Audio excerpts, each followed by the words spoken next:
बिस्मिल्लाहिर्रहमानिर्रहीम। अस्सलाम वालेकुम फ्रेंड्स, कैसे हैं आप सब। उम्मीद करती हूँ आप सब ईमान और सेहत की बेहतरीन हालत में होंगे और मेरी दुआ है कि आपका आज का दिन बहुत अच्छा गुजरे। आप सबसे गुजारिश है कि मेरी वीडियो को पूरा देखा करें ताकि आपको सब डिजाइन का अच्छे से अंदाजा हो सके और आपको होलसेल प्राइस और मार्केट के प्राइस में फर्क अच्छे से मालूम हो सके। आज की कहानी का उन्वान है तू जिंदगी है और आज मैं इसका पार्ट 5 आपके साथ शेयर करूंगी। तो चलते हैं आज की कहानी की तरफ। अनिया, तुमने तो अजीब बात नहीं कर दी। मतलब तुम सुबह से लेकर शाम तक एक बच्चे की केयर टेकर बनकर रहोगी। वाह, तुम्हारे लिए तो क्लैपिंग होनी चाहिए। क्या बात बताइए। अनिया शाम को महापरा से मिलने उसके घर आई तो उसे अपने कमरे में ले आई और तभी ये बात बताई कि उसकी कजन शबाना ने उसके अब्बू से इजाजत ली है कि वो कुछ दिन के लिए इसकी जगह कोठी पर बच्चे को संभालने चली जाया करे।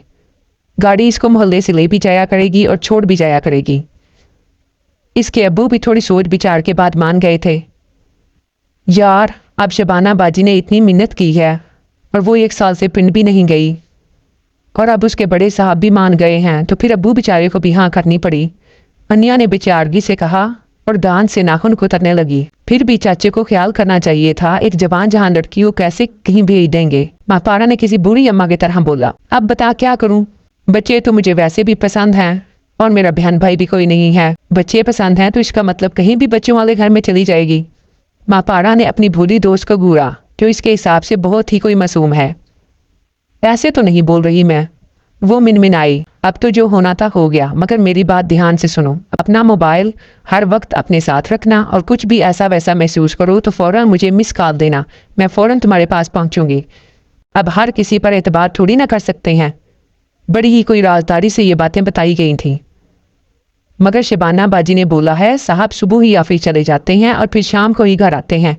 उनके घर में काम करने वाली 2-4 औरतें ही होती हैं और मैं भी तो बस हफ्ते के लिए जाऊंगी ना। महापारा की बात पर वो डर तो गई मगर अपना डर महापारा पर जाहिर करके मजीद बातें नहीं सुन सकती थी बेचारी। चाहे तेरी शबाना बाजी का साहब कुछ भी करे मगर तू मेरी बातों पर अमल करना। ये अमीर लोगों का कुछ पता नहीं चलता, नशेड़ी लोग होते हैं, समझ रही है ना।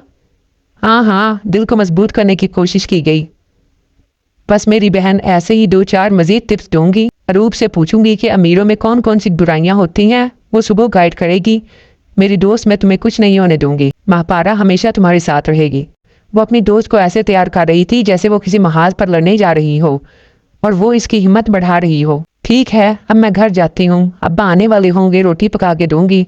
अनिया बेचारी डर के मारे खड़ी हो गई। चल तुझे दरवाजे तक छोड़ आती हूँ। वैसे मैं बोल रही थी कि अमीर लौंडे। महापारा, मैं खुद चली जाऊंगी, तू अपनी असाइनमेंट करने लगी थी ना, वो कर।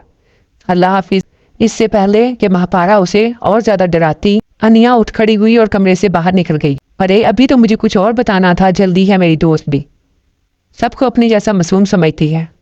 चल कोई ना, रात को कॉल पे समझा दूंगी कि बच्चे के बाप के आसपास भी मत भटके, वरना वो तो मेरी दोस्त को अस्तगफिरुल्लाह अस्तगफिरुल्लाह। महापारा ऐसा वैसा कुछ मत सोच। इसने खुद को डांट डपट कर अपना लैपटॉप वाला बैग निकाला और असाइनमेंट बनाने लगी। इंटरव्यू वाले दिन वो यूनिवर्सिटी से छुट्टी करके एसके कंपनी में मौजूद थी और कोई 50 के करीब लड़के लड़कियां वहां 2 सीट्स के लिए मौजूद थे और तकरीबन सारी लड़कियां बोर्ड ड्रेसेस में थीं और वो अकेली लड़की थी जो ऑरेंज कलर के सेम 2 पीस में थी और सर पर डाई किया हुआ औरी दुपट्टा भी टिकाया हुआ था।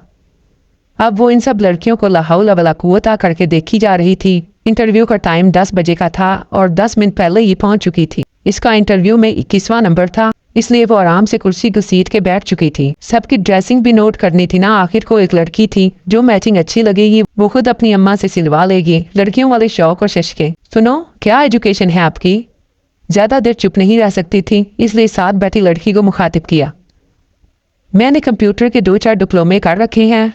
आपकी एजुकेशन। मेरा भी कुछ यही हिसाब है। इसने गोल गोल जवाब दिया। बताने का कुछ था जो नहीं।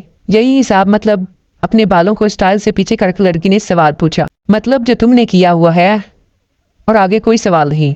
लड़की को मुंह खोलते देख के इसने फट से इसको रोका। जो नहीं पसंद तो नहीं पसंद, बात खत्म। वो लड़की 2-4 बातें सुनाने लगी थी कि तभी 21वें नंबर की कॉल पे वो भाग के इंटरव्यू वाले रूम में घुसी। पीछे लड़की उस पर गुस्सा करते मसरूफ हो चुकी थी। महापारा चेहरे पर मुस्कुराहट लाकर कमरे में दाखिल हुई और जाकर सामने कुर्सी पर बैठ गई। अस्सलाम वालेकुम। वालेकुम अस्सलाम। इसने पैनल पे बैठे 5 बंदों को अलग अलग सलाम किया जिस पे आर्यान शाह के चेहरे पर मुस्कुराहट फैली, मगर वो जब्त कर गया। बेटा, इंटरव्यू में एक ही दफ़ा सलाम किया जाता है, फारूक शाह ने प्यार से छोटी सी लड़की को समझाया।